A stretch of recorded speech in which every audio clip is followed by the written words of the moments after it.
Hey, welcome back to Digibro. Welcome back to Digibro. We're soothed. We're being soothed. Yeah, we're. The someone's war. I'm in a fucking volcano. I feel Shit's as though getting real someone now. is rubbing soothing lotion all over my body.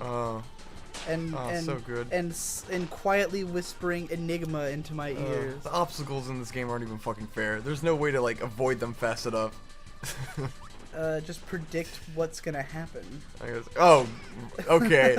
Watch me predict. You should have. You should have. That's working great. You should have seen the large thing coming and then stood still, like in anticipation. I think it is. I'm meant to like just wait a lot of the time. It just wants me to wait and wait for the obstacles to pass. It's like if you remember in Sequelitis, the first one. I'm so used to trying to like speed through everything efficiently. Right. In the first Sequelitis. That's what I get for playing Sonic and then playing Kirby. Aaron talks about how in Castlevania it's like a metaphor for a real scary situation because you wouldn't just try to fucking run through. You would stop and assess your situation and be like, okay. So I should be playing this like Dark Souls.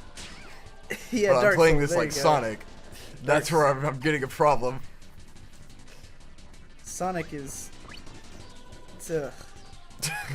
We decided to play test Sonic Generations to see if it would be good to play on the show. It was fun. It was a good game. Because Sonic Generations definitely does the 3D Sonic thing better than any other 3D Sonic game. And does the 2D Sonic about as well as most 2D Sonic games. Still a giant pile of shit, and I hate it. Whoa, bro, that's an opinion. It is an opinion, but that's why we decided not to play it, because it would just... Oh yeah, I love breaking things. It would honestly just be me bitching about all the same shit that I've been bitching about for years. God fucking damn it. If you want to see more of my opinions on Sonic, I did a post a long time ago called The Trouble with Flow-Based Games on my blog. And that basically sums up my whole opinion on games like that, where it's not fun until you've played it enough times to memorize it. Yeah. Otherwise, it's just frustrating. Kirby, meanwhile, fun no matter what, because it's so fucking easy that you have no problem. I wouldn't even say it's that easy. I've already died way more times in this than I did in Sonic Adventure 2 Battle. Yeah, but you're just like not paying attention or playing cautiously. You're just like running in, fucking guns akimbo. I mean, I wasn't thinking that I needed to play cautiously, and now I'm aware of that. Again, it's like a matter of the game is so slow that you don't like think about it. You know. Yeah. By the way, we got one request. Oh shit! I got tossed. We got a request to play Zelda games. From nobody's gonna want to watch that. Well, he said you don't want to watch us play Zelda. It's gonna take forever. I think he was saying that he wanted us to do it because you know, we talk about mechanics and stuff, and it'd be interesting. And I would have. I would love to dissect a Zelda like moment by moment. Yeah. I just played through the first 3 hours of Twilight Princess, which are fucking terrible. I don't think they're terrible. They're just they're fucking slow. they're terrible. Like there's so many like awkward and bad design decisions, and more importantly, it's just really patronizing.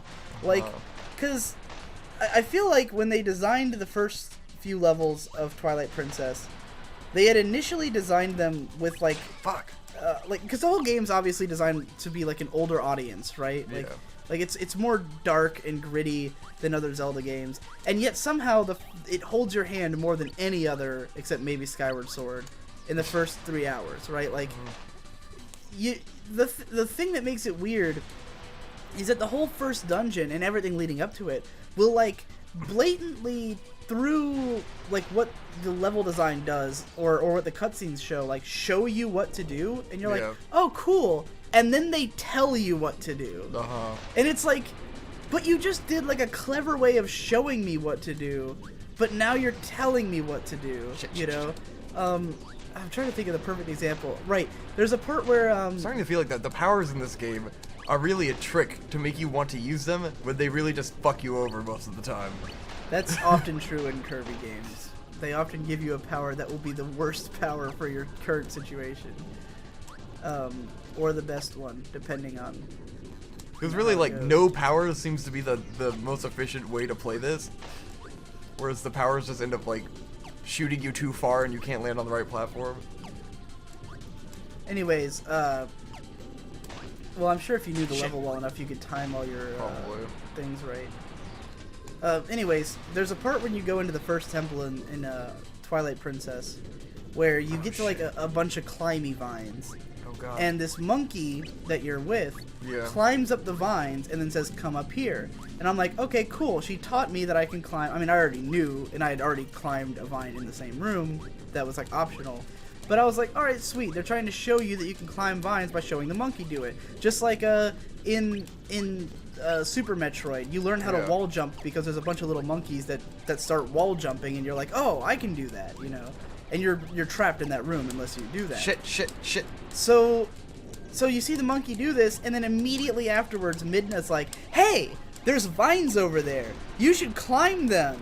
It looks like she's... Midna, you ass. And I'm just like... You think I'm stupid? I'm like, is anyone dumb enough to not figure that out from A, watching the monkey do it, and B, just like being in... Because you're going to try everything in the room, right? Like, if you can't advance, you're going to try everything you can to advance. Yeah. You know? I mean, hell, if I was a kid, the monkey thing would have taught me better than the text because I would not have read the text. Yeah, wouldn't have read the text. Because that was why we one time rented Ocarina of Time. Yeah. And could not get out of the first village. Yes. Because... Just like with fucking Majora's Mask. Yeah. Because we didn't read anything. Right, me and Victor as kids hated reading.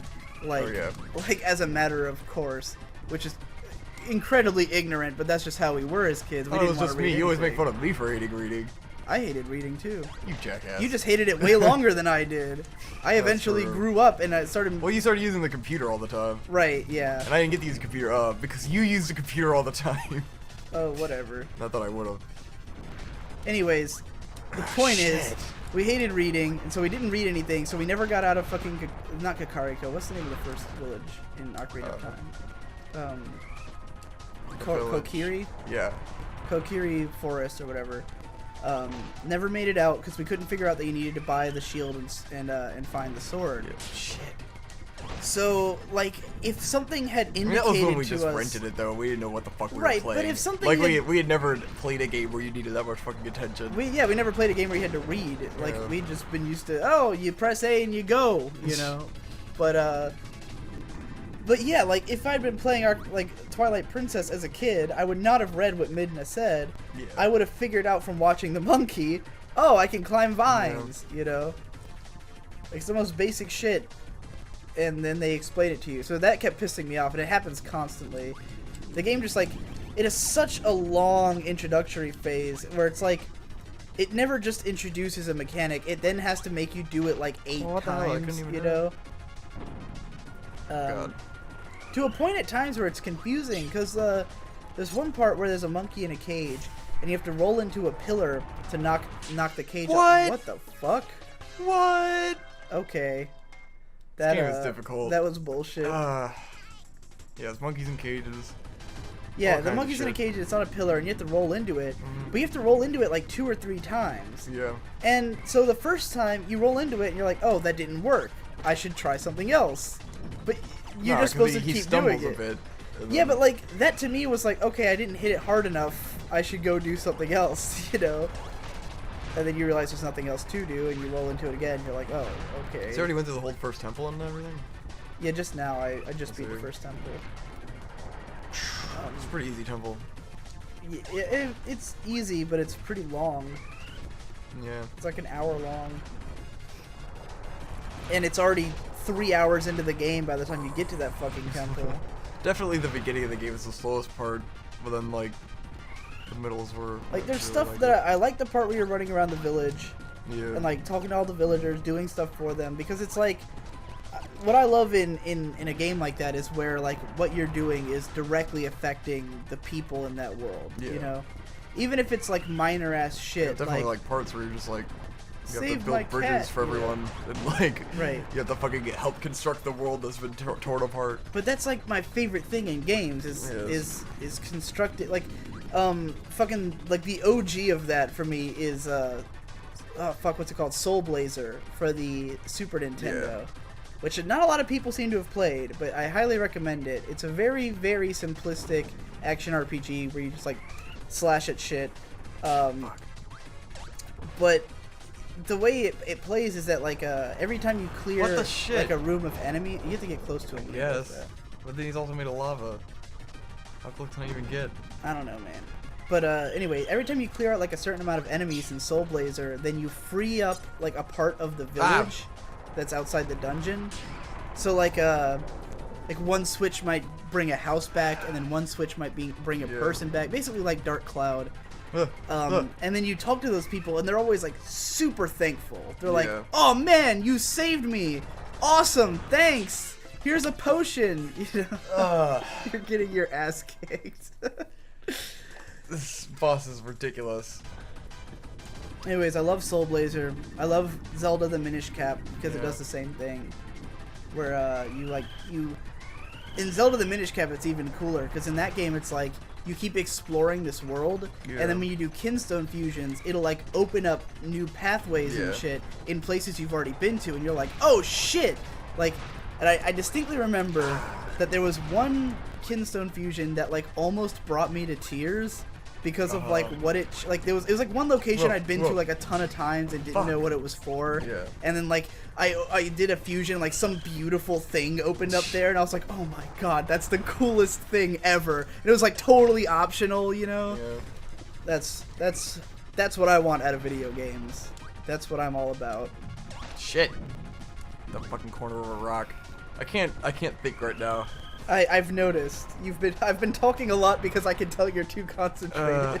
I'm like trying to think of Zelda, and I'm like, well, we haven't played the rest of the game, so I can't really talk about the rest of the game. Right. I mean, I'm sure it picks up and everything, but it's just my favorite one. Fucking sucks. It'll always be my favorite one. And this is like the third time I've played through the beginning part because I was struggling to try to. I hate using the Wiimote. Yes. Like period in any game. I just hate the Wiimote as a controller. So I've always wanted to play the GameCube version, but it's a fucking... Remember when I was like, oh man, the GameCube version's too expensive, so I didn't buy it, and I was thinking that it was like $50. It's like $150. Yeah. Oh yeah. I went looking for it, and I was I had found it at $50 $50 at like a local place. Oh man, I should have bought it whatever that was.